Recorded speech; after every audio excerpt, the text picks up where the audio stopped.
God will do for you.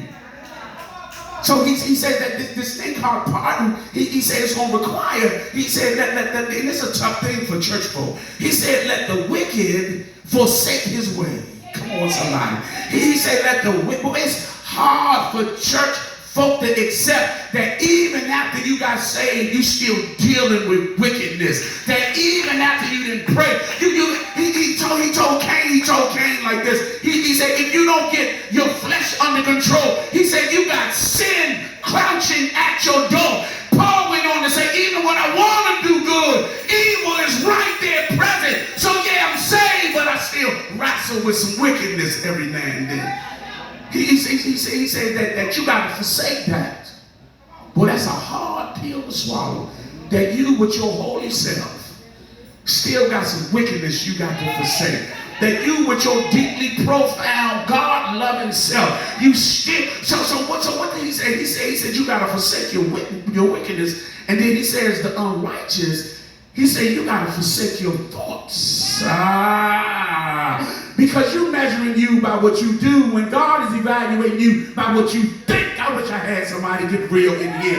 That my mind ain't always thinking about hymns and scripture. Sometimes you can cut me off in traffic and my mind will think something else. I wish I had a church listening to me that will get real about what passes through your mind every now and then.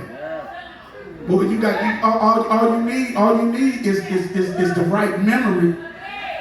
I said all you need is the right memory to come up and you will forget all about Jesus. Are you listening to me? He said that there's a time when you not only got to forsake what you do, but you got to turn over what you be thinking if you're going to accept this pardon. Are you listening to me? He said let the unrighteous forsake his thoughts.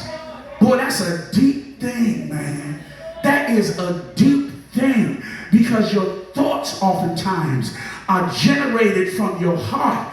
Your heart is overwhelmed by what has happened and what you see and what you've heard. So you can dress up the outside and your heart still be dirty. Are you listening to me? He said that we got to get to the core of your heart. The psalmist wrote that it's as a man thinketh in his heart. He said that's who he really is. When the proverb writer wrote that, he was talking about interacting with people that you don't really understand who they are. And he was saying when you sit down at a table and you don't understand that you're sitting with somebody that's driven by greed, you need to be mindful of how much you eat because they're watching every moment and you don't know what's in their heart. See, that's the work of ministry, to get your heart revealed, because God can't fix nothing that you still hiding. I wish somebody was listening to me.